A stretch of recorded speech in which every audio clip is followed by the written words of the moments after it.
Boa noite, gente. Aliás, boa noite, bom dia já virou uma pergunta retórica. Nós não estamos numa situação boa.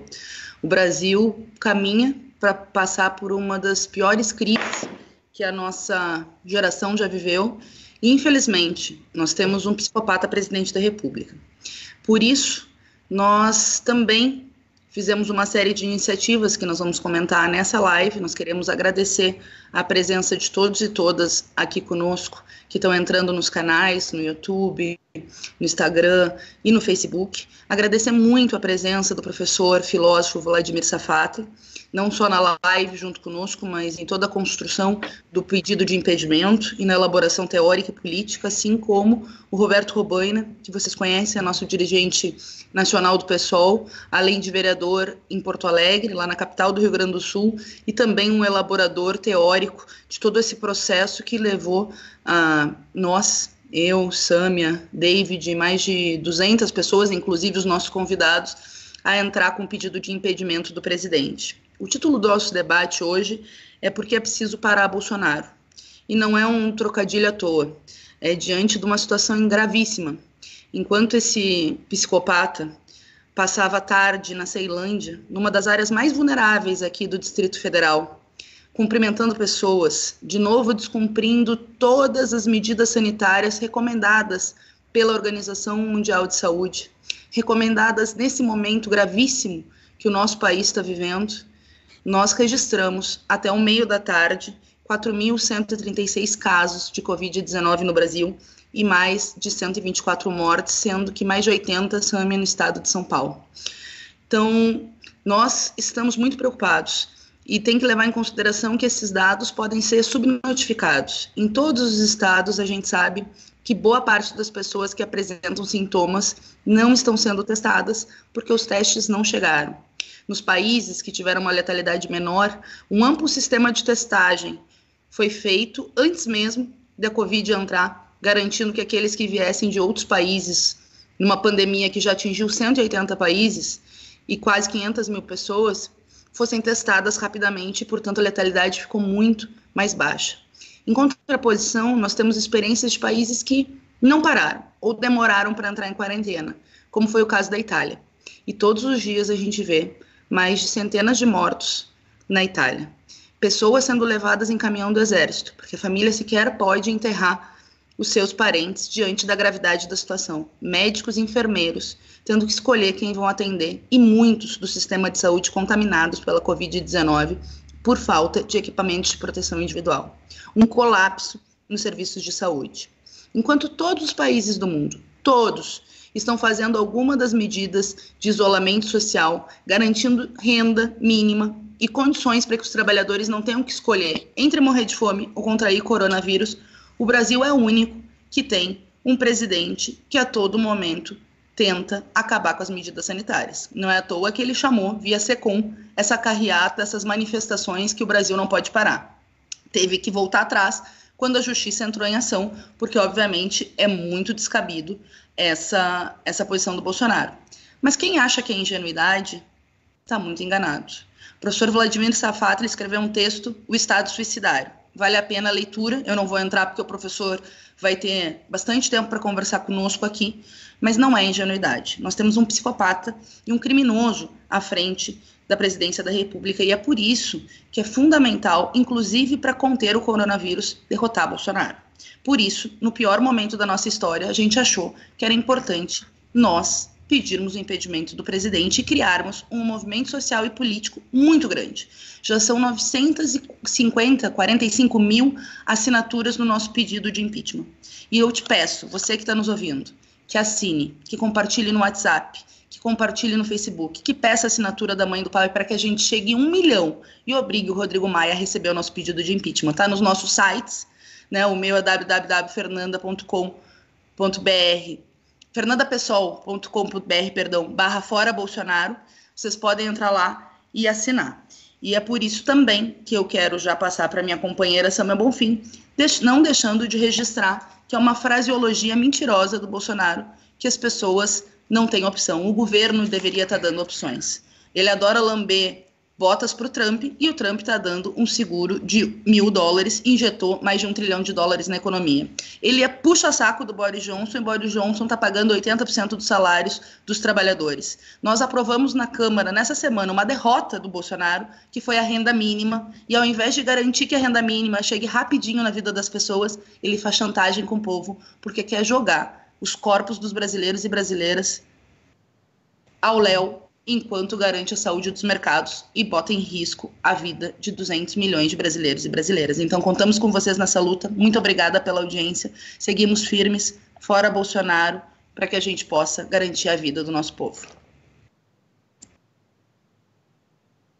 Bom, oi pessoal, boa noite. Eu quero também agradecer ao Roberto Robani e ao Vladimir Safatli por terem aceitado o nosso convite de fazer essa live, para atualizar um pouco do debate sobre a necessidade de seguir com a luta pelo impeachment do Jair Bolsonaro, se já havia um acúmulo de crimes de responsabilidade, especialmente com tentativas golpistas de restrição às liberdades democráticas, saídas reacionárias, não somente com críticas às instituições, né, mas insinuações e muitas vezes ações contundentes de tentativa de fechamento do regime, quando essa pandemia do coronavírus chegou ao Brasil, se tornou ainda mais clara a necessidade de, concretamente, o PSOL ser linha de frente do impeachment do Jair Bolsonaro, porque a sua postura bastante irresponsável não se trata somente de alguém incapaz de estar no posto de presidente, mas de alguém que se utiliza do principal posto do país para implementar uma política que, na prática, é uma política de genocídio. Vou apresentar alguns dados que já estão bastante socializados, mas que é importante serem frisados. De acordo com uma pesquisa, uma previsão feita pela Imperial College, a previsão é de que haja 44 mil mortes pelo Covid-19 no Brasil, se nós tivermos uma política de isolamento intensivo. Mas ela muda para 529 mil óbitos se tiver a ideia de isolamento vertical, que é isso que o Bolsonaro vem agitando através das suas redes sociais e as suas declarações irresponsáveis, que para ele seria supostamente só os idosos terem o direito a ficarem isolados. Mas se toda essa política de isolamento social for desmontada, pode ultrapassar 1 milhão de óbitos por Covid-19 no Brasil.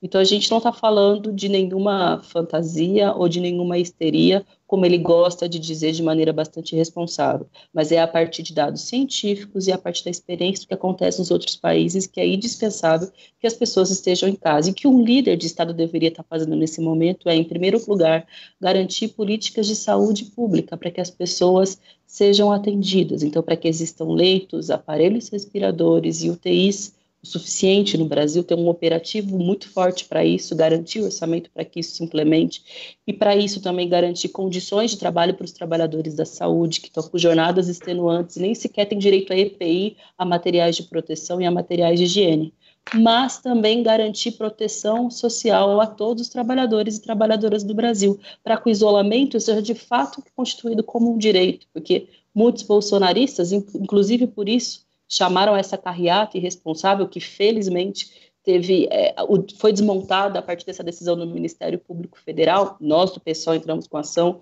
e também outros parlamentares, mas o conteúdo dessa carreata, dessa agitação irresponsável, é de que os trabalhadores não têm o direito a ficar em isolamento como se fosse privilégio somente de uma elite econômica. Na verdade, não.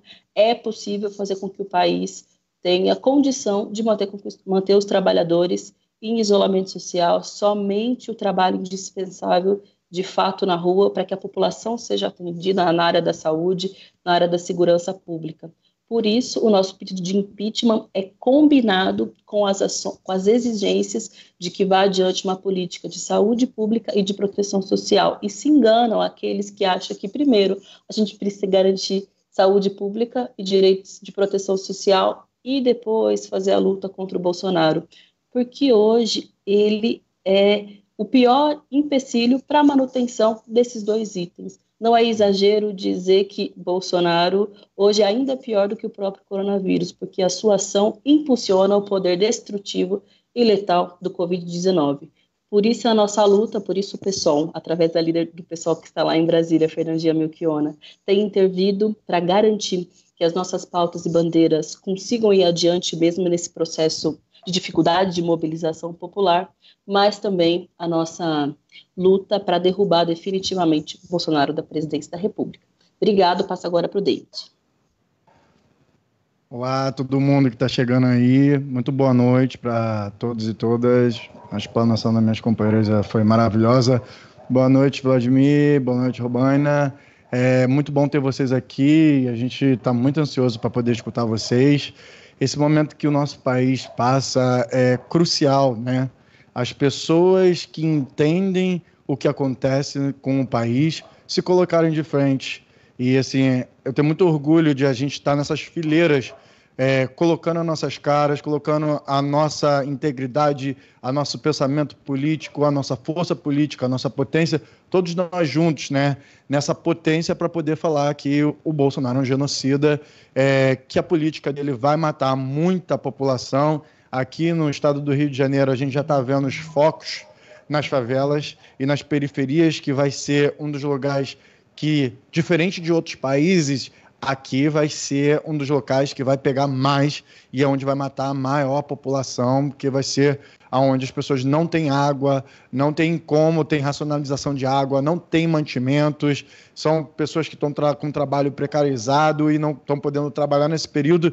Então é muito importante essas ações que, como a Sâmia falou, a Fernanda tem feito para a gente conseguir passar no Congresso lá essas medidas, mas que também não vão ao contrário de tirar o Bolsonaro, porque tirar o Bolsonaro agora, nesse momento, é uma das coisas mais importantes do país. E as pessoas ficam se perguntando, se tirar o Bolsonaro, a gente vai fazer o quê? O processo de impeachment é demorado. Mas não, gente, tirar o Bolsonaro é mandar uma resposta política para a população que a gente não está de acordo com esse tipo de governo, com esse tipo de tratamento da população. Então, assim, é de extrema importância, é muito bom que vocês estejam com a gente, mas também que todo mundo, assim, hoje nós temos várias celebridades, vários influencers, vários intelectuais que estão aí junto com a gente, como Felipe Neto, Bruno Gissoni, Bruno Galhaço, Maria Rita, Daniela Mercury. Tem uma lista enorme aqui de alguns nomes que eu vou citar para vocês, mas é até ruim eu não citar todo mundo, né? Mas tem Gregório do Vivier, Carolina Castin, Rodrigo Siqueira Júnior, Daniela Camargo, Maria Clara Spinelli. E para vocês saberem, assim, tem muitos nomes, muita gente, e todo mundo está se juntando com a gente agora. Vocês que estão assistindo ao vivo aí, eu queria pedir para vocês, para que vocês pudessem curtir esse ao vivo e comentar nesse ao vivo e marcar pessoas. Por quê? O debate que vai se estender aqui, ele é de extrema importância para a sociedade, para a gente poder entender o que acontece com o governo Bolsonaro, por que o processo de impeachment é colocado nesse momento, como pode correr esse processo de impeachment, o que a gente pode fazer e o que a gente pode esperar nesse momento. Então, quanto mais pessoas a gente puder atingir e falar com mais pessoas agora, mais pessoas, mais consciência a gente precisa fazer. E também pedir para que vocês possam compartilhar a nossa petição online, aí, que estamos chegando quase 1 milhão de pessoas. Com 1 milhão de pessoas, vamos imprimir, vamos entregar ao Rodrigo Maia, vamos fazer uma pressão muito grande para ele e outros deputados que a gente está conversando agora no momento, deputados e deputadas federais, senadores e senadoras, que já estão pensando em aderir hoje no nosso processo de impeachment, que é de extrema importância, que está demonstrando aí para a população e para o Congresso que essa é uma acertada, que a gente precisa tirar o Bolsonaro agora. Então, eu queria passar agora para o nosso querido convidado, Vladimir Sarfati, para poder fazer a sua explanação. Vladimir, por favor. Então, bem, primeiro eu queria agradecer esse convite, queria pedir desculpa a todos, porque eu estou gripado e esses 2 últimos dias foram meio complicados, então pode ser que eu não consiga ir muito longe, assim, e não ter muito entusiasmo para uma discussão tão importante quanto essa. Eu queria inicialmente, primeiro, parabenizar e agradecer profundamente a iniciativa feita pela Sâmia Bonfim, pela Fernanda Melchione, pelo David Miranda, uma iniciativa corajosa e decisiva nesse momento da história brasileira, de levar à frente, independente das pressões contrárias vindas de todos os lados, levar à frente um processo de impeachment contra o presidente Jair Bolsonaro, certo?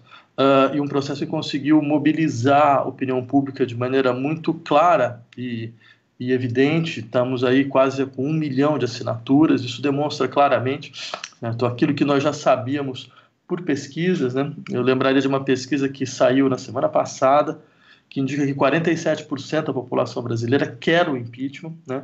E é absurdo que esses 47% não tenham uma vocalização, não tenham um espaço no campo legislativo para que eles possam fazer sentir sua voz e sentir sua pressão, né?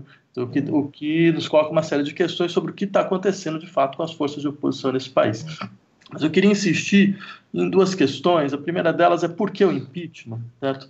E o que de fato aconteceu nessas últimas 2 semanas, certo? Que nos colocou em um tipo de luta que está totalmente fora do que nós entendíamos até então como a luta política desse país, entre visões distintas de país, entre grupos políticos distintos. Não é nada disso que se trata mais, né?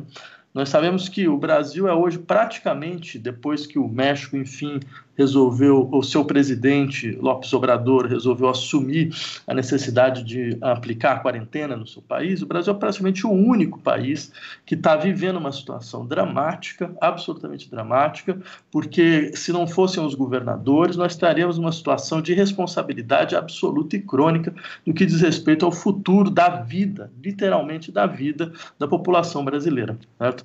Então é importante primeiro a gente partir daí, de compreender a nossa posição completamente aberrante no mundo, né? Nós somos uma aberração mundial, esse é o nome correto, né? E é importante se perguntar o que acontece com uma aberração mundial dessa natureza. Porque enquanto outros países vão passar por esforços tremendos para conseguir controlar uma pandemia generalizada, certo? E vão chegar a resultados muito mais rápidos do que nós, caso nós assumimos essa perspectiva que está sendo defendida pelo senhor Bolsonaro, enquanto os países vão conseguir fazer isso, nós vamos ser um celeiro de contágio, né? Um celeiro de contágio que vai durar e durar e durar. O que você pode imaginar? Veja que coisa interessante, porque mesmo do ponto de vista da economia, essa é a verdadeira catástrofe. Porque o que vocês acham que vai acontecer? Todos esses países vão conseguir sair dessa situação de confinamento, eles não vão, em hipótese alguma, querer colocar nenhum risco à sua população. Então, qual desses países não vai apoiar um cordão sanitário global contra o Brasil? Quem vai comprar carne do Brasil? Quem vai comprar produto brasileiro? Quem vai deixar o brasileiro circular no mundo? Você percebe? Mesmo do ponto de vista mais tacanho, mesquinho da economia, essa posição ela é completamente irracional. Ela não tem nenhuma racionalidade.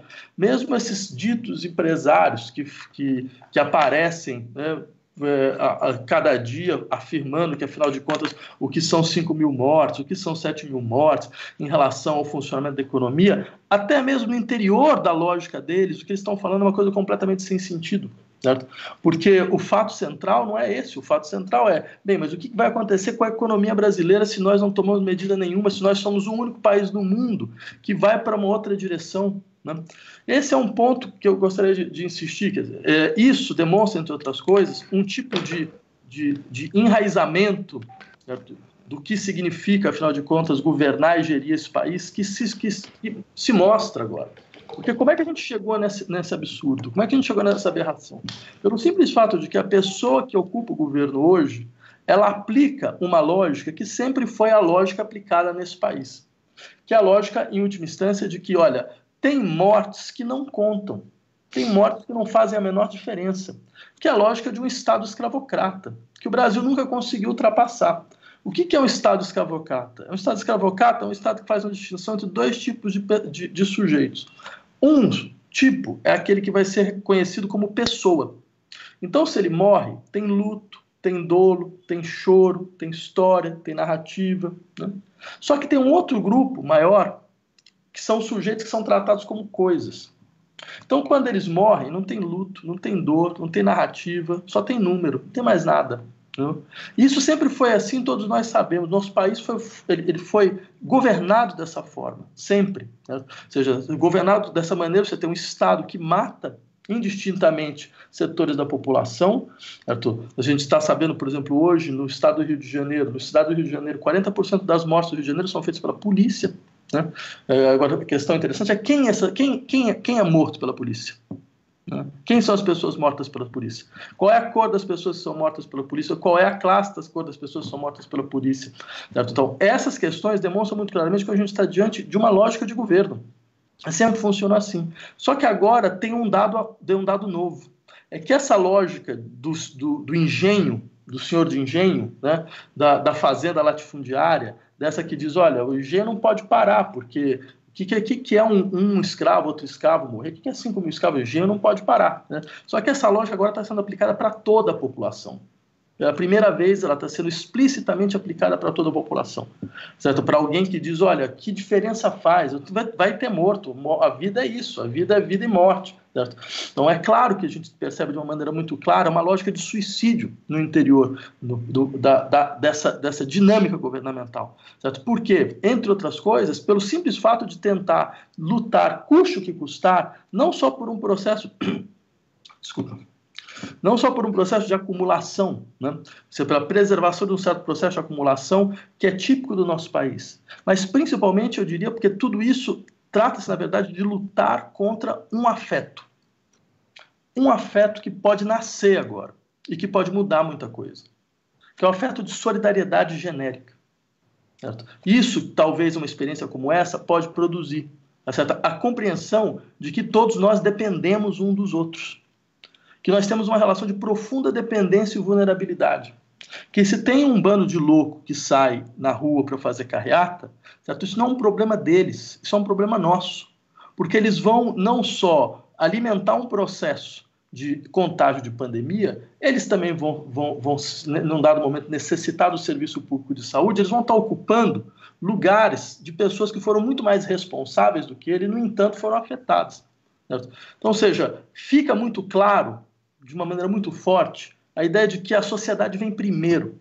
Ela vem na frente dos indivíduos. Ninguém pode chegar como o senhor Bolsonaro e falar, olha, se eu for infectado, isso é um problema meu. Isso é a pior mentira, a pior canalice que vocês podem imaginar. Porque não é um problema dele. Está longe de ser um problema só dele.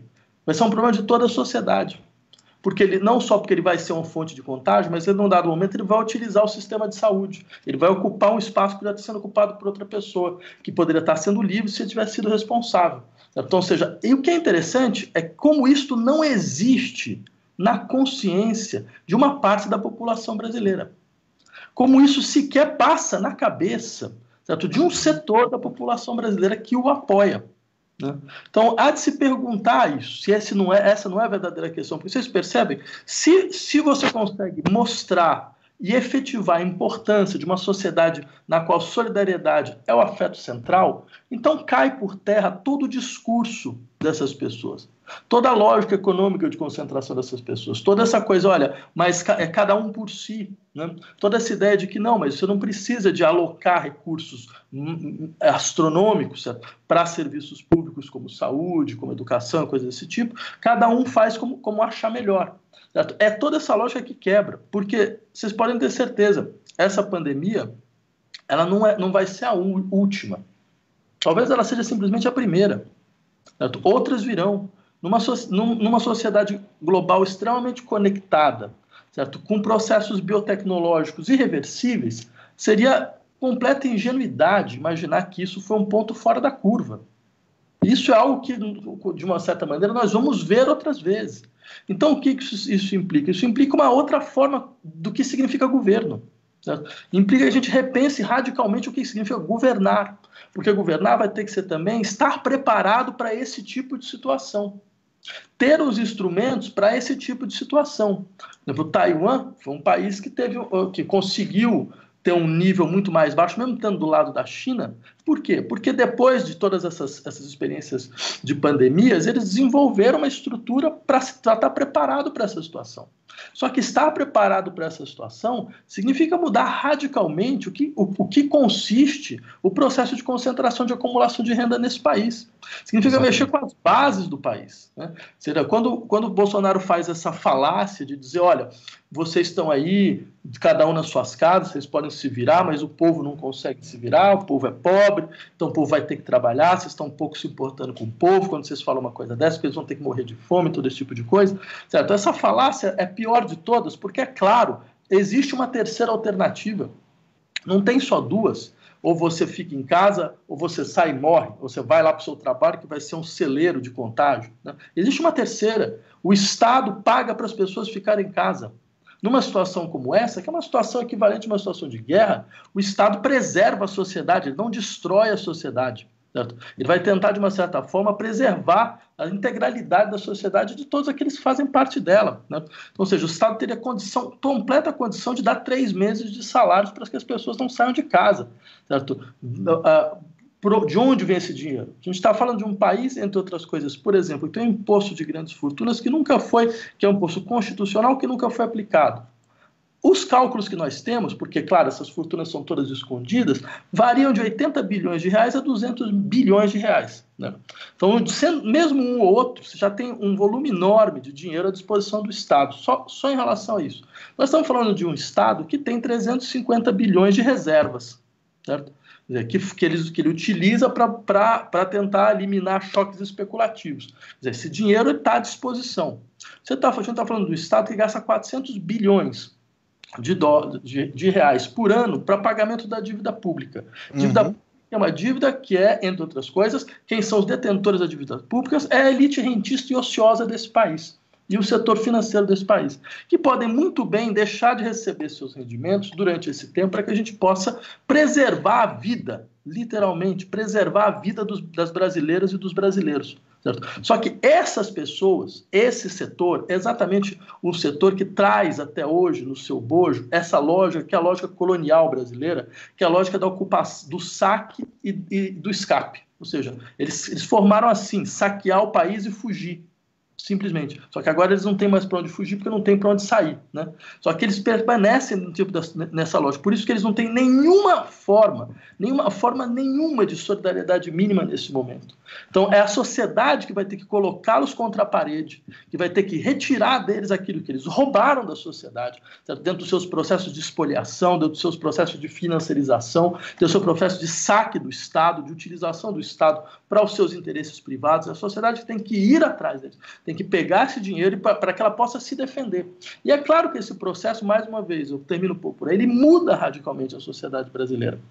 Certo? Ele faz emergir um outro tipo de consciência e de afeto. E é contra isso que eles estão lutando. É isso.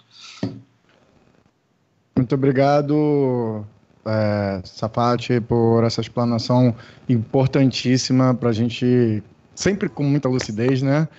Eu estava acompanhando os comentários aqui, muita gente falando, você é muito lúcido, muito obrigado pelos comentários, querendo falar com todo mundo que está chegando aí, a gente está com 1.400 pessoas, para comentarem, marcar aquelas pessoas que você acha que precisam debater, que precisam estar sabendo sobre o que a gente está debatendo aqui, marcar aquele tio, aquela tia, aquele primo que não acredita no processo democrático de direito que a gente está tentando colocar aqui no lugar. E por que o processo de impeachment? Isso é um debate essencial para a sociedade, então curta, comentem, marquem aí na nossa live para essas pessoas que possam ver e seus amigos também, né, gente? E assinem o abaixo-assinado, né, David?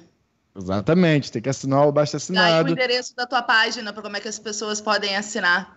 É www.davidmirandario.com/Fora Bolsonaro. Aí vocês podem clicar lá ou ir diretamente na bio aqui ou né, nessa própria live a gente vai botar no comentário aqui para vocês. Está reunido aqui também, eu quero agradecer a Sâmia, a Fernanda, ao David e ao Safatli.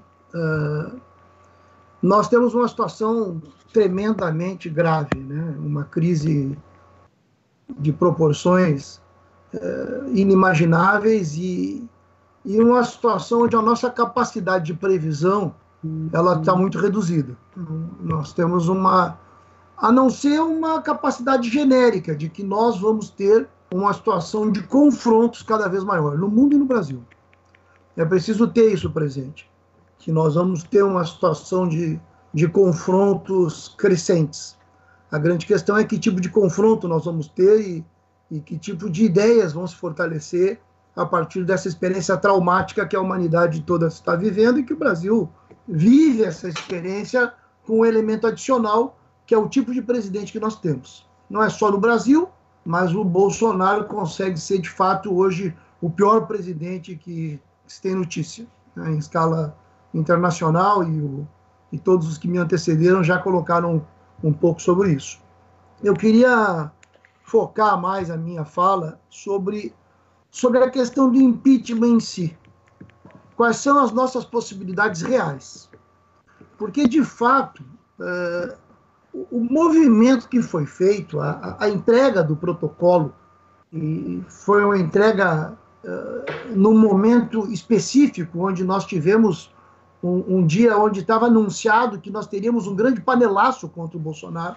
Foi nesse momento que o protocolo do impeachment foi feito, e esse momento foi um momento muito importante, porque ele sinalizou uma linha política, ele sinalizou um ponto onde tática e estratégia se unem, onde nós apontamos um caminho que deve ser seguido para, de uma certa forma, se enfrentar a crise que já começou, a catástrofe que já começou e que vai se agravar. Nós apontamos um ponto fundamental através do qual se pode começar a encarar melhor essa crise. Evidentemente que o grande debate mundial, o grande divisor de águas entre os governantes, e essa é uma grande experiência que nós vamos ter, é que, evidentemente, que as medidas de saúde pública, quais são as medidas necessárias. Então, entrou o elemento da ciência, ou seja, a ciência como um fator de governo, que por sinal, é um dos pontos essenciais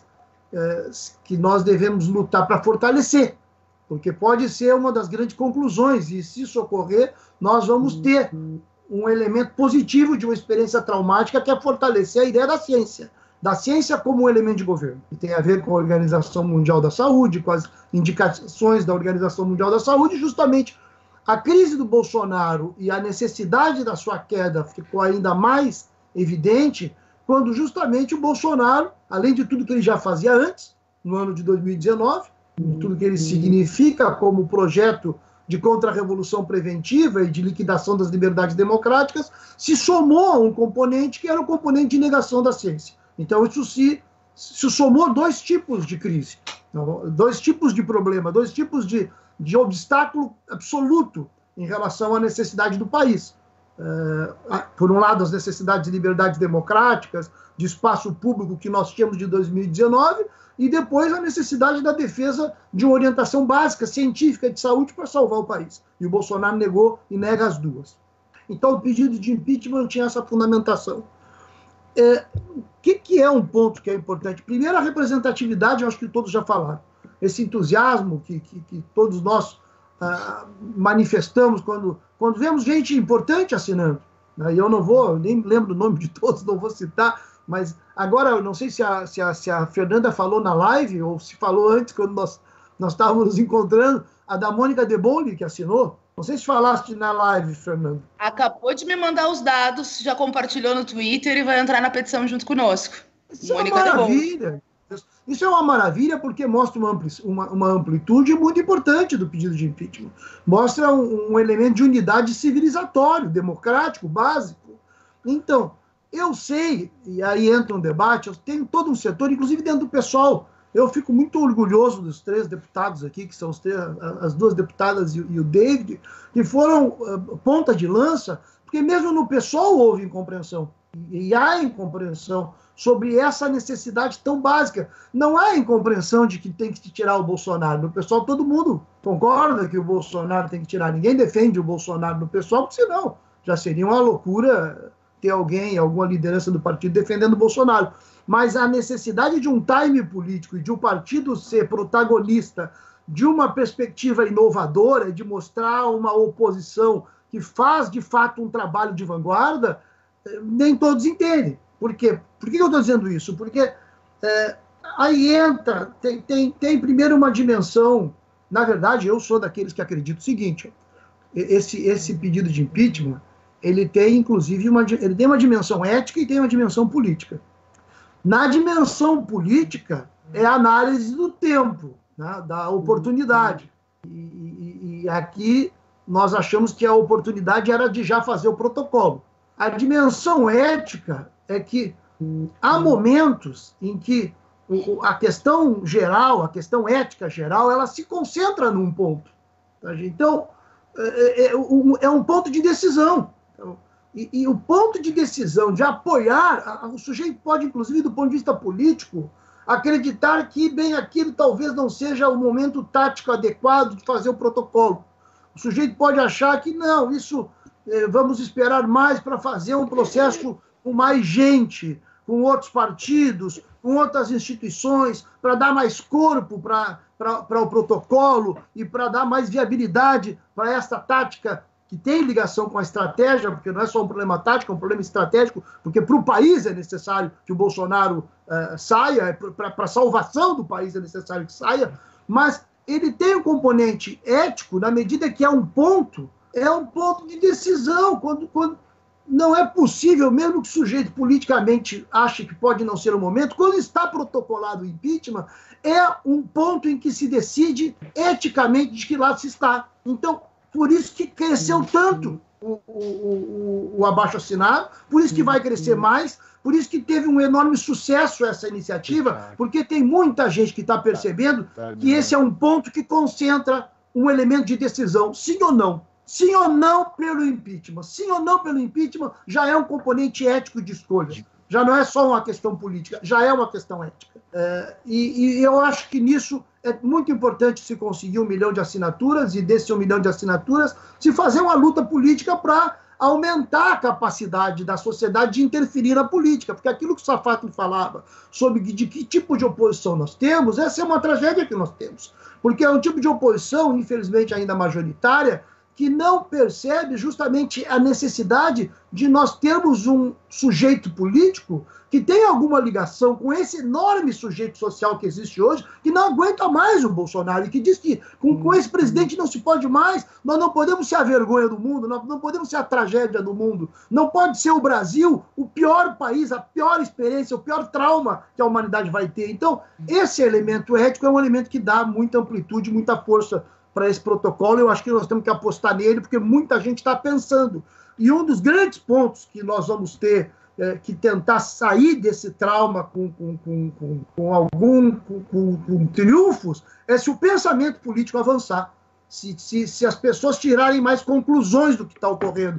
E aí não é um problema só de qual é a viabilidade do impeachment no momento exato.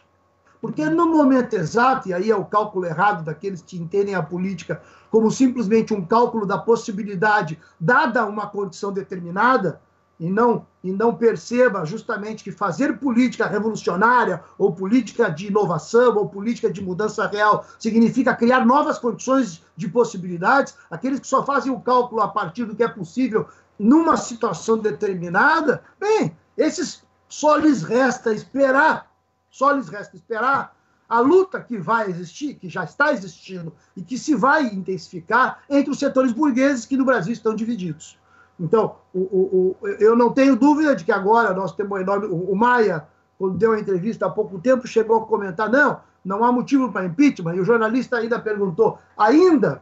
E ele, habilmente, porque o Maia é um político hábil, disse, não é ainda, não existe motivo para impeachment. Mas nós sabemos que há uma discussão no interior da classe dominante sobre isso. Que a classe dominante, no mínimo, está dividida em 2 grandes blocos. Um bloco que já acredita que para governar o país, e esse bloco é apoiado entre a Rede Globo, a maior parte do Congresso Nacional, a maior parte dos governadores, a grande maioria dos governadores, que sabe que para governar o país precisa isolar o Bolsonaro. O Bolsonaro precisa opinar ter a menor capacidade possível de interferência na gestão. Essa é a linha que eles estão adotando. A linha que eles estão adotando é a linha de isolar o Bolsonaro, a linha de tirar a capacidade do Bolsonaro de intervir. Bem, o Bolsonaro, nesse sentido, não se rendeu.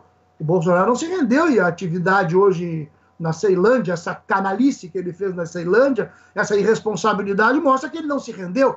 Mas, ao mesmo tempo, ao ele apostar numa linha de enfrentamento, ao ele apostar em afirmar o seu projeto irracional do ponto de vista dos interesses da humanidade e dos interesses populares, ao afirmar essa linha de fascismo mais negação da ciência e negação da saúde, ao ele fazer isso, evidentemente que o choque tende a ser maior, porque, infelizmente, tragicamente, as mortes serão...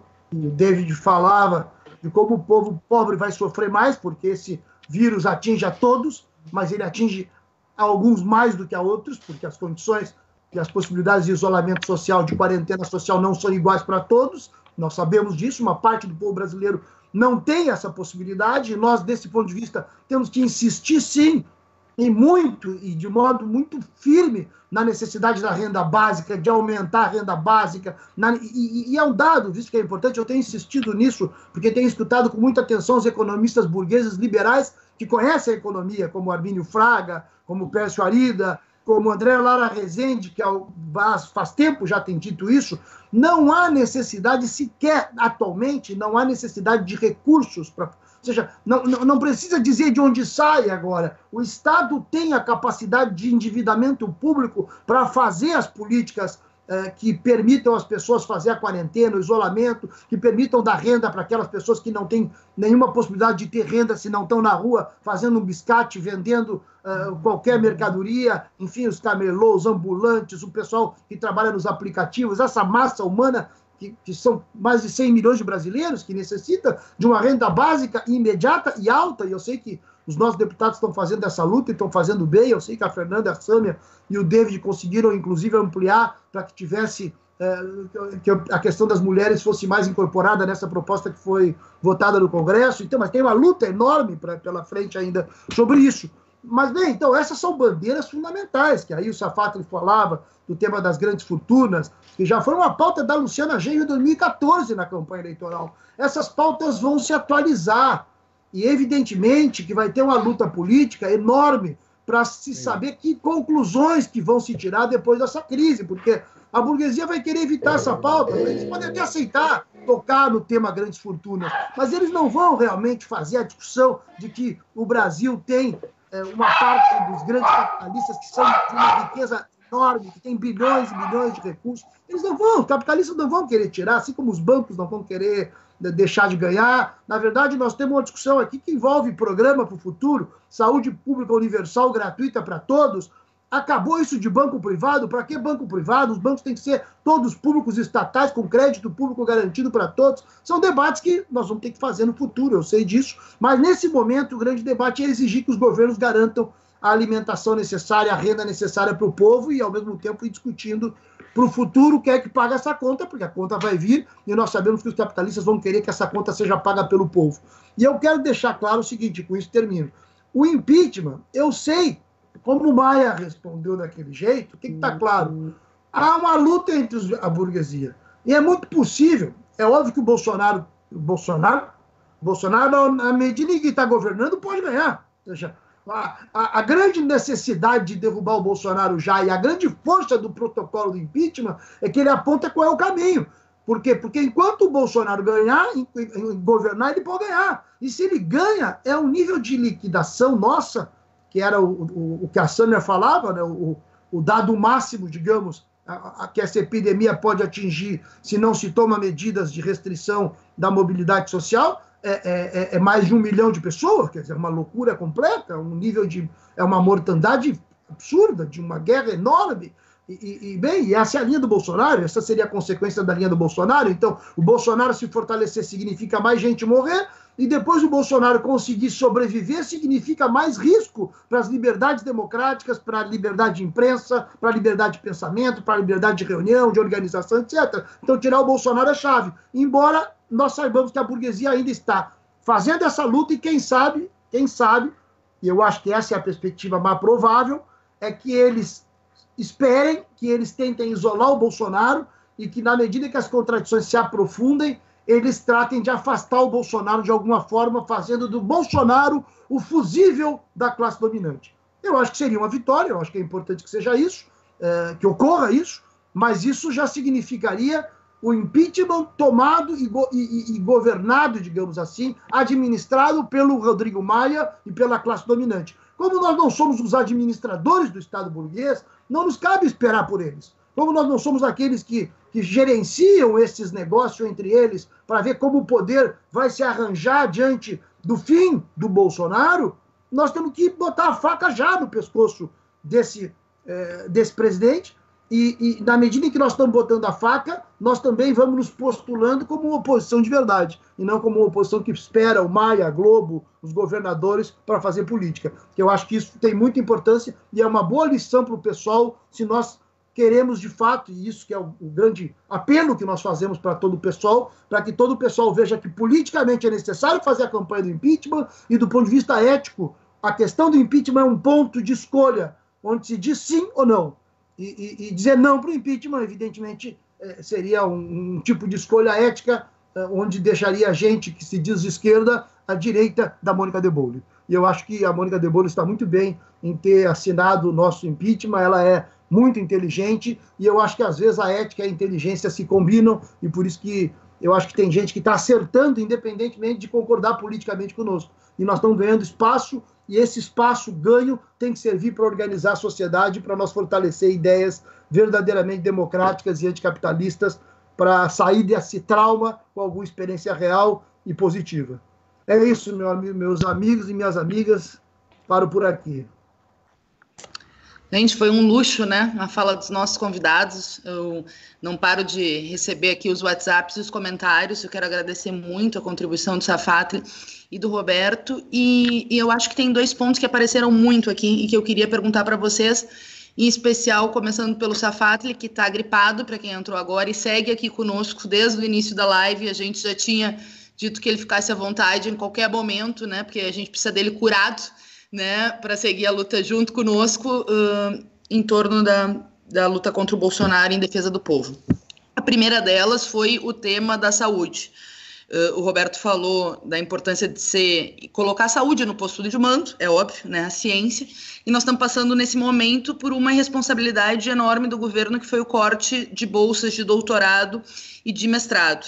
Boa parte desses bolsistas eram das áreas que estavam estudando, inclusive, o Covid-19. Pneumologistas, o Átila Yamarino, que é um importante infectologista, virologista que estudou o Zika vírus, estudou o Ebola, estudou todos esses e está fazendo muitos vídeos bastante importantes nas redes sociais sobre isso, colocou que um amigo dele que veio para o Brasil trabalhar na UNB com o tema do Covid, chegou aqui e não recebeu sua bolsa de doutorado. Então, também pergunto essa questão da resistência do ponto de vista do desenvolvimento da ciência, né? Nós sabemos que os hospitais, por exemplo, não têm os respiradores necessários, não têm os ventiladores necessários, os trabalhadores ainda estão trabalhando sem os equipamentos de proteção individual.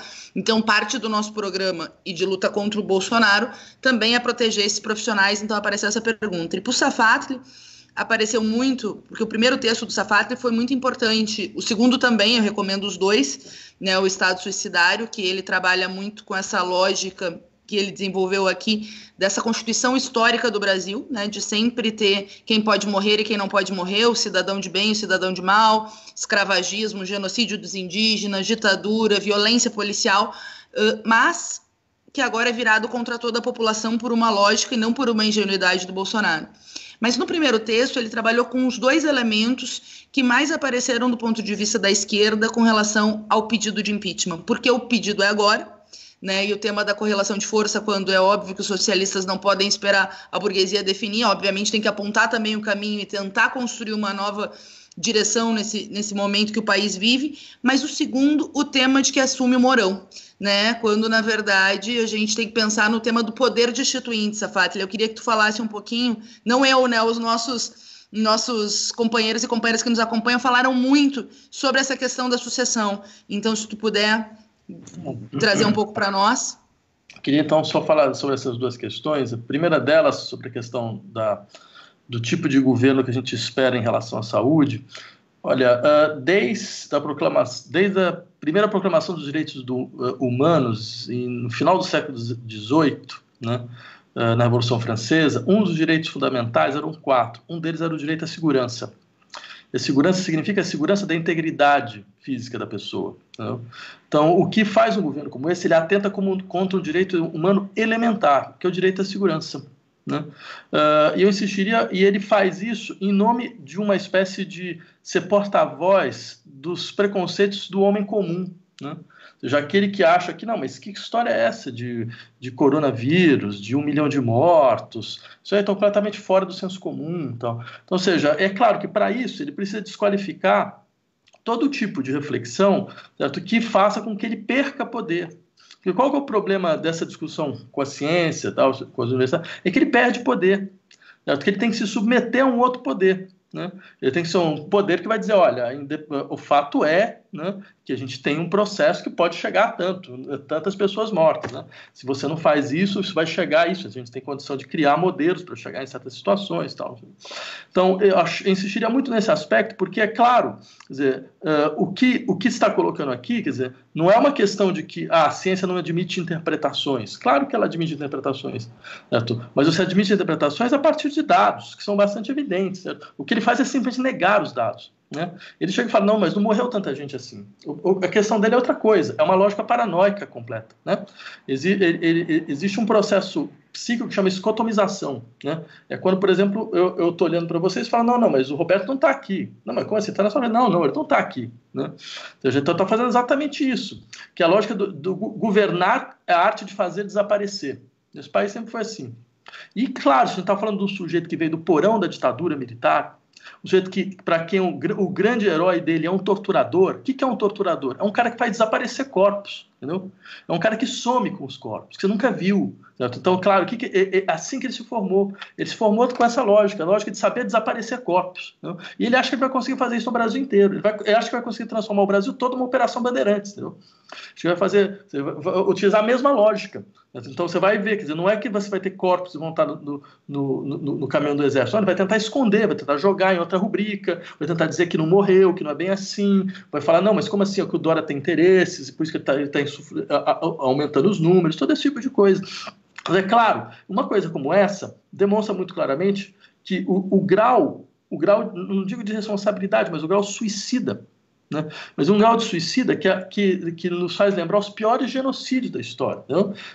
No Camboja, no Khmer Rouge, né? Quando o Pol Pot está sob o poder, quer dizer, você não tem problema você matar 1 milhão de pessoas, que vai sobrar mais 3, entendeu? A lógica é mais ou menos essa. Bem, o que é 1 milhão de pessoas em cima de mais de 200 milhões? Sobra 199 milhões, é isso, né? Então a gente tem que estar preparado para esse tipo de situação. Então, eu insistiria. É claro que isso exige um tipo de ação que hoje é impensável dentro do horizonte que ele propôs ao país, que não é só o fortalecimento de um serviço de saúde, mas também o fortalecimento de um serviço do espaço de pesquisa nacional, né? Você levantou muito bem o fato de que, bem, o problema é que o Brasil tem uma capacidade de pesquisa enorme. Ele tem 56 universidades federais, certo? Quer dizer, ele tem um contingente de doutores, de pesquisadores que estão fazendo trabalhos os mais variados possíveis, e uma situação como essa exige toda uma mobilização multidisciplinar. Não é só a esfera das ciências médicas, das ciências biológicas, das ciências da vida, porque você está falando sobre sociedade, sobre como é que a sociedade vai o que você faz com a vida social, se você tem um contingente de psicólogos que precisam ser utilizados nesse momento em que as pessoas estão completamente isoladas umas das outras, quer dizer, que elas podem desenvolver um conjunto de sintomas, de patologias, certo? Que é um dado real, certo? Que mais de 3 meses pessoas totalmente isoladas. Quer dizer, você poderia ser um Estado responsável, utilizaria, sabe, do fato de você ter um grande contingente de psicólogos nesse país para colocar eles em um tipo de serviço de assistência nesse momento. Você poderia fazer ou seja, você tem uma mobilização multidisciplinar que é exigida por esse tipo de situação, né? Mas isso exige governo, que não existe no Brasil. O Brasil não tem governo. E aí vem a segunda questão, quando se fala, não, mas quem a gente vai colocar no lugar? Eu insistiria o seguinte, se fosse para fazer esse tipo de raciocínio, o Collor não teria sido colocado para fora, né? Se alguém tivesse totalmente fora de sentido de raciocínio, por que a gente ia tirar o Collor para botar o Itamar? Que diferença ia fazer? Certo? Foi exatamente com esse raciocínio que o Temer não caiu. O Temer podia ter caído na greve dos caminhoneiros, bastava você desenvolver uma greve geral, pegar outros setores para parar o país de uma vez, ele caía, né? E a história seria diferente, né? E aí falavam na época o quê? Não, mas o Maia vai assumir. Bem, hoje o Maia é visto como o esteio da racionalidade burguesa, entendeu? Então, ou seja, você percebe o raciocínio não tem o menor sentido. A questão nunca foi essa, não é quem vai entrar. A questão é, como já foi levantada aqui, você demonstra, eu acho que o David que levantou, você demonstra para a sociedade brasileira de onde está o poder. Quem é o poder? Né? Quer dizer, quando você tem um povo que é capaz de colocar para fora um presidente porque ele está colocando em risco a sua própria segurança, ele está lembrando, quem tem o poder somos nós. É um pouco a história da bandeira vermelha. Vocês sabem, a bandeira vermelha aparece na primeira vez, certo? Na Revolução Francesa, quando o exército entrava na cidade e ele colocava a bandeira vermelha para dizer, olha, quem tiver aqui a gente atira. Né? Que era para quebrar as resistências, para quebrar a sedição, para quebrar a manifestação, então via com a bandeira vermelha. O que a classe popular fez? O que o proletariado fez? Toma a bandeira vermelha na sua mão, para dizer, não, quem tem o poder somos nós. Né? Então, isso que o impeachment, nessa situação do Brasil, vai fazer. Vai falar, olha, quem tem o poder é o povo destitui quando ele nasce. Mas vai destituindo a todo momento. Bem, isso nunca foi um problema. O problema é você ter alguém que não tem a menor consciência do que significa governar um país numa situação de risco como essa, colocando em risco toda a vida da população, no sentido mais brutal, mais cru, mais nu do termo. Né? Então, dentro desse horizonte, acho que o Roberto levantou muito bem, não faz sentido nenhum tipo de cálculo. Não tem sentido nenhum tipo de cálculo. E, além do mais, que cálculo é esse? Desculpa, se tem uma coisa que a esquerda brasileira mostrou, que não sabe fazer cálculo nenhum. Se a gente soubesse fazer cálculo, a gente não teria chegado onde a gente chegou. Não, quer dizer, sempre tem essa história, não, mas a correlação de força aqui, a correlação de força ali, não, mas o momento adequado, mais o melhor momento. Todo mundo fica fazendo isso, o que deu foi mais ou menos isso. Quer dizer, a gente hoje vive a reboque dos conflitos internos da burguesia nacional. Quem é o líder da oposição hoje? Quem é o líder da oposição? Se não é o senhor João Dória, governador de São Paulo. Percebe? Nem na oposição nós estamos, nem liderando a oposição a gente está mais. Então isso demonstra muito claramente que a gente perdeu a força de iniciativa. E essa força de iniciativa que é fundamental, que vocaliza, até mesmo antes do que as pessoas esperam, certo? Aquilo que elas realmente querem, ter a coragem de ir na frente, de uma certa maneira, e nomear o que as pessoas estão, a insatisfação que elas têm. Certo? Então, por isso, assim, não há nenhuma possibilidade, ainda mais para o campo da esquerda, não há nenhuma possibilidade de fazer algum tipo de questionamento a respeito do impeachment hoje. Acho que o Roberto colocou bem, isso é uma questão completamente imoral. É completamente imoral. Certo? E mais do que isso, um processo com 1 milhão de assinaturas, que você consegue mobilizar outros setores, outros partidos, ele ganha força, ele ganha corpo. O Congresso não aguenta mais o Bolsonaro. Entendeu? Ele não aguenta mais os setores, todos os setores não aguentam mais. Certo? Que se for o Mourão, bem, o fato é que não é o Mourão, é o Mourão depois de um processo de destituição, é outra coisa. É ele, depois de um processo de destituição relativo, quer dizer, pelo menos uma coisa é certa, não vai ter tantas mortes quanto vai ter com o Bolsonaro. Eu duvido muito que ele vai ser responsável ao ponto de sair na Ceilândia em pleno domingo, certo? Para falar para as pessoas, venham, vamos trabalhar. Eu duvido, eu corto minha mão se uma coisa dessa acontecer. Era isso.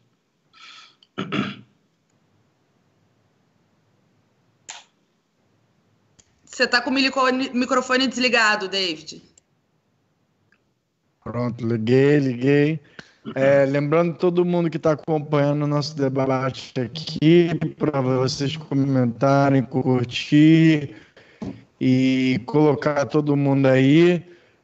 Só lembrando que a gente, vocês falaram um pouquinho aí, e no aspecto econômico, a gente tem só de reserva internacional 60 bilhões, mais de R$1 trilhão. E esse período todo, antes, né, do ano passado, até o começo do ano, eles estavam querendo privatizar tudo, falando todo mundo que a gente não tinha esse dinheiro. Engraçado como esse dinheiro aparece agora, né, para poder ajudar os bancos, principalmente, que foi o que o Guedes coloca ali, com aqueles 161 bilhões para salvar banco, que teve ano passado, acho que só ano passado, os maiores bancos do país, quase 7 bilhões de lucros, aquela parte líquida que só fica de lucro, e agora eles estão querendo fazer um programa, mas que a gente não vai deixar, para poder liberar a linha de créditos e os bancos vão poder cobrar a quantidade de juros que quiser da população agora, sem restrição nenhuma, sem o que o banco precisa fazer. Então, assim, a gente vai estar batalhando ainda nessa semana lá na Câmara, falando sobre esse assunto, que é de extrema importância. Então, marca o pessoal aí, a gente está quase caminhando para poder terminar a live, mas fala com todo mundo para poder assistir, porque essa live foi super interessante, tem muito debate aqui, tem muita gente na sua família, seus amigos, no trabalho, que mandam mensagem, que pode ter uma luz aqui nessa live que a gente está fazendo hoje. Então, vamos lá, galera, vamos continuar um pouquinho o debate aí. Tá bom? Robaina? Eu não entendi. Querem que eu fale? Não, é que a Fê botou em questões algumas coisas que talvez se você queira comentar também. Roberto, tem chegado, aproveitando, porque tem chegado muitas perguntas a respeito da nossa política de taxação das grandes fortunas, né, como uma possibilidade desse momento de crise de fazer com que a elite econômica do país pague por essa crise, né? Porque o David comentou um pouco disso na intervenção dele. Sempre se alega que não há dinheiro para as áreas sociais, para o combate às desigualdades, enfim. Na verdade é que o nosso sistema econômico está a serviço dessa elite, que hoje, muitas vezes, coloca alguns dos seus porta-vozes para dizer que as pessoas não têm o direito ao isolamento, que é obrigar setores da classe a seguirem trabalhando, sem uma condição de proteção da sua saúde, mas fato é que são eles justamente que têm uma capacidade agora, que se pagarem a conta, que devem para o povo, né, através de anos, de séculos e décadas de exploração, de espoliação, a gente consegue, de fato, injetar o dinheiro necessário na economia para fazer com que o povo salve a sua vida, né, enfim. Eu acho que seria interessante desenvolver um pouco também esse tema, porque tem a ver com o programa histórico do PSOL e que, nesse momento, sem dúvida, uma oportunidade para levantar as nossas bandeiras, porque a gente vê alguns setores agora, né? Inclusive do Centrão, do Congresso, flertando um pouco com algumas dessas bandeiras, mas não tem a consequência, né? Não vai não faz essa análise estrutural que a gente faz, certo? Acho que seria importante desenvolver um pouco isso para a gente ir encerrando a nossa live. Sobre isso eu queria só tocar num tema que é o seguinte, ó, nós sempre tivemos, durante muito tempo, essa necessidade de apontar de onde que se deve tirar recursos para poder fazer o financiamento à educação, à saúde, à infraestrutura, ao desenvolvimento nacional de modo geral. E, ao mesmo tempo, nessa situação específica, eu acho que isso é importante, eu tenho insistido nisso, porque o Estado brasileiro tem capacidade de endividamento público. Então, eu tive aqui como vereador, eu fiz um projeto ali de reforma, renda básica municipal. Aí os comentários de muita gente, de onde é que vai tirar dinheiro, essa coisa toda. Até o prefeito aqui, o Marquesan, disse, não, mas como é que eu tiro dinheiro? Bem, tudo bem, no nível municipal a discussão ainda tem sentido. Por quê? Porque o município não pode imprimir dinheiro, o município não. Mas a União pode simplesmente se endividar. Então, eu chamo a atenção para que se assista, foi muito interessante uma entrevista que o Armínio Fraga, que foi presidente do Banco Central durante muito tempo, um economista, de economia ele entende, economia, é um sujeito que entende economia, foi dessa escola que governou o Brasil durante muitos anos, e na entrevista no Roda Viva é interessante porque ele mesmo se diz assim, ele mesmo se pergunta, mas existe dinheiro? Porque ele está falando da necessidade de se fazer um plano de garantia de renda básica para as pessoas. O Armínio Fraga foi o primeiro economista que eu escutei dizendo que tem que ter um plano de renda básica para 100 milhões de pessoas. Então, ele incorporou a Bolsa Família, ele incorporou as 3 milhões de pessoas que estavam na fila da Bolsa Família, ele incorporou dos cadastro único, que tem um pouco valor maior, ele disse que tem que abrir o cadastro único para entrar gente que são da economia informal, e ele fez um cálculo, 100 milhões de pessoas. Daí ele falando, isso pode ser talvez 4% do produto interno bruto, que tem que fazer um gasto de aumentar a dívida pública. Aí ele pergunta, e tem dinheiro? E ele disse, tem. É a resposta que ele dá para a pergunta que ele faz no programa.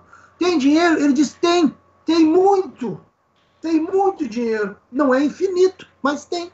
Então, os próprios economistas da burguesia, nessa situação excepcional que nós temos, os mesmos economistas que tinham como eixo o ajuste fiscal para reduzir a dívida pública e, portanto, aumentar a confiança no Estado burguês brasileiro, para que não houvesse fuga de capitais, que já estava ocorrendo no ano de 2019, fuga de capitais, e agora vai aumentar essa fuga de capitais, eles sabem que vai aumentar a fuga de capitais, eles mesmos admitem agora a ideia de endividamento. Não é que eles vão deixar de fazer isso depois, mas agora a discussão não é tira daqui para colocar ali. A discussão é coloque o dinheiro, garanta a renda básica, garanta. E essa é a exigência que nós temos que fazer com mais peso ainda. Vocês viram que quando o Bolsonaro veio com os R$200, o Maia já veio com a proposta de 500. Eu até confesso para vocês que nessa insanidade que tem o Bolsonaro, eu até fiquei preocupado no dia que ele foi fazer o pronunciamento, esse pronunciamento que ele fez 5 minutos antes do Jornal Nacional, depois, antes do Jornal Nacional, que foi um negócio inacreditável, que todo mundo se apavorou, porque ele xingou todo mundo, xingou a imprensa. Eu até pensei que naquela oportunidade ele ia começar a desenvolver uma linha que ia combinar fascismo com gasto público pesado para enfrentar a pandemia. Nisso se revelou também uma certa... Ele revelou, aí como o Guedes é um neoliberal totalmente... É um neoliberal exagerado ainda, porque os neoliberais estão defendendo a expansão do gasto para garantir o enfrentamento dessa pandemia. Então, o Bolsonaro podia ter se aproveitado disso, ele não se aproveitou. Isso mostrou também a sua incompetência, a sua incapacidade do ponto de vista da gestão dos interesses burgueses para a crise. Por isso que eu acho que uma parte da burguesia vai usar o Bolsonaro como fusível e, mais adiante, se possível, tirá-lo. O que não quer dizer que não será uma situação de muitos confrontos para os quais nós temos que nos preparar. Mas eu acho que esse tema econômico, e com isso eu estou falando vários assuntos ao mesmo tempo, esse tema de quem paga a conta mais adiante vai vir com força, até porque o Maia já está defendendo que se corte o salário de servidor público, o que é uma indecência, porque como é que vai cortar salário de servidor público quando, na verdade, nós precisamos ter demanda? Então, a tendência, inclusive nesse caso da burguesia opositora, como muito bem o Safatli falou, do Dória, do Maia, que são hoje os chefes da oposição, a tendência deles é aumentar um pouco a linha de proteção, entre aspas, não proteção, porque a pobreza vai aumentar muito, então eles vão garantir alguma renda para os que estão perdendo muito, e eles vão tentar cortar da classe trabalhadora mais organizada, vai aumentar o desemprego, e eles vão tentar reduzir salários e aumentar desemprego. E nos servidores públicos eles vão atacar também. Então o tema das grandes fortunas tem sim muita atualidade. Eu não tenho aqui o domínio dos dados, a Luciana que trabalha muito sobre isso, porque ela vem desde 2014 trabalhando, eu sei que a Fernanda agora está retomando esse tema, a Sâmia, vocês estão trabalhando no Congresso para botar essa pauta com força, e acho que é por aí mesmo, acho que essa pauta tem que entrar, porque, como eu disse, o grande ponto dessa crise toda, desse trauma, além de enfrentar a crise sanitária agora, e isso parte de várias medidas, da Organização Mundial da Saúde, os governadores, felizmente, neste caso, estão atuando para defender o Estado, para defender o país, né? Os governadores não estão atuando mal, os governadores, do ponto de vista das medidas, estão, em geral, seguindo a Organização Mundial da Saúde, com atrasos, etc. Mas a pauta, digamos, que depois dessa crise vai ter muita força de quem paga a conta. E nós temos o grande desafio de que as ideias, digamos, anticapitalistas, elas têm que se fortalecer pela via da solidariedade, que o Safatli falava, e pela via do combate à desigualdade, que é uma necessidade, né, de garantia da saúde pública universal, de fortalecimento do SUS, que isso eu acho que é uma coisa que pode sair desse trauma todo, é o fortalecimento da ideia de que é preciso ter saúde pública universal para todos, com pesquisa, etc. Então, isso pelo menos tem que sair. E espero que saia também uma consciência maior de que os grandes capitalistas devem pagar por essa crise, não o povo, porque o povo tem pagado o tempo inteiro, né? Eu só insistiria também em um ponto, que eu acho que foi um elemento bastante ilustrativo da lógica desse governo, foi a declaração do presidente do Banco do Brasil, né? Ou seja, o do banqueiro. Esse senhor, ele foi capaz, ele teve a coragem de falar simplesmente, vejam, a vida não tem valor infinito, né? Eu acho que demonstra algo da ordem do estarrecedor, né? Que um banqueiro fale isso. Que é verdade, de um lado é verdade, para ele a única coisa que tem valor infinito é o processo de valorização do capital, isso sim não pode parar. Agora, se você tem aqui, de uma certa maneira, aí matando pessoas nesse caminho, isso não faz a menor diferença.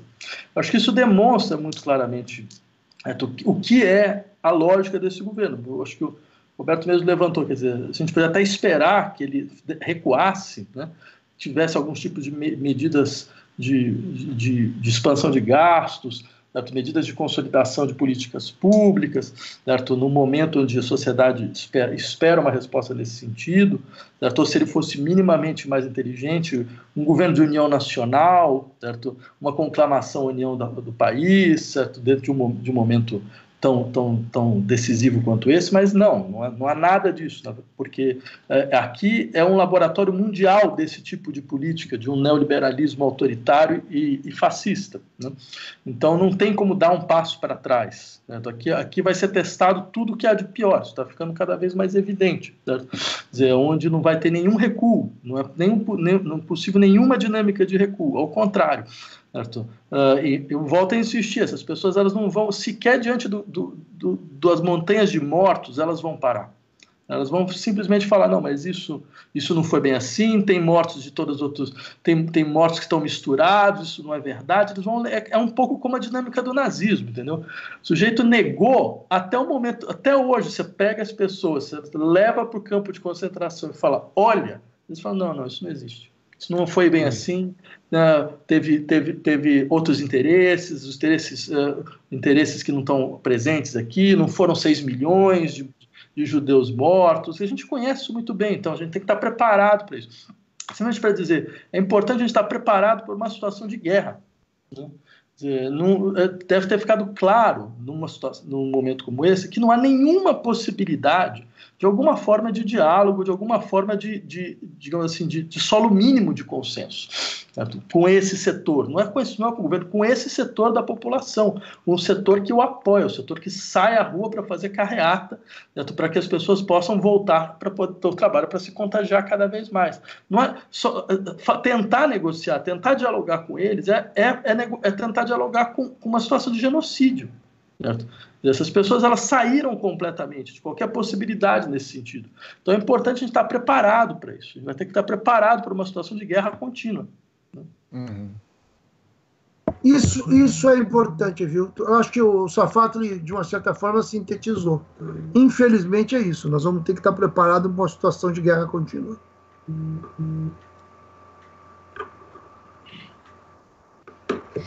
Feira, acho que o seu microfone está fechado. Tá sem o microfone.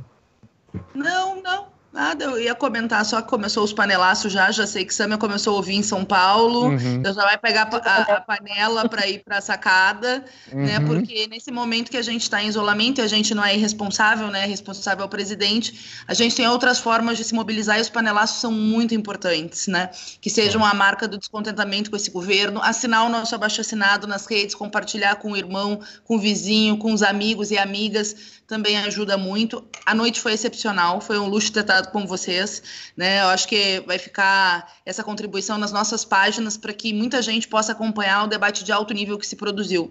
Nós não temos nenhuma dúvida que o Brasil devia estar se preparando para a guerra, a Petrobras produzindo álcool para as pessoas ter álcool e não estar correndo nas farmácias ou pagando álcool caríssimo, a indústria têxtil deveria estar produzindo máscaras, deveria ter se congelado aluguéis, deveria ter a renda mínima já organizada quando o Bolsonaro trabalha quanto, já deveria pensar a estrutura de leitos para minimizar ao máximo o impacto do coronavírus. Mas, como foi bem falado, o Bolsonaro é um criminoso que escolheu botar uma parte enorme da população no risco para perder a vida. Então, é preciso derrotá-lo.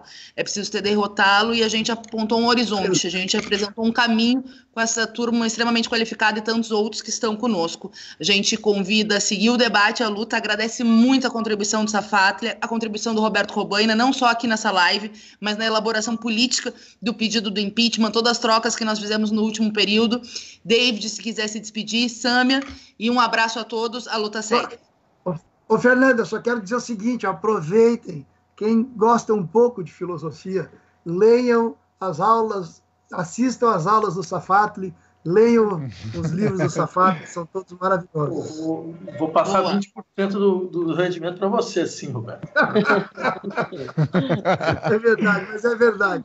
Eu não quis deixar de falar isso, porque realmente as aulas do Safatli são muito boas. Os livros são mais difíceis, mas as aulas são muito didáticas. E realmente vale a pena. Gente, eu quero agradecer também vocês dois pela contribuição no dia de hoje. A gente vai deixar a live fixada na nossa página para mais pessoas entrarem. E agora eu vou correr ali para o panelaço, porque hoje a coisa tá boa, viu? Tem uma barulheira maior do que nos outros dias. Força, Sâmia, Fernanda e David. Força, vocês nos representam. Maravilha. Também queria só agradecer a todo mundo que participou também, vocês que participaram no debate com a gente e todo mundo que acompanhou a gente.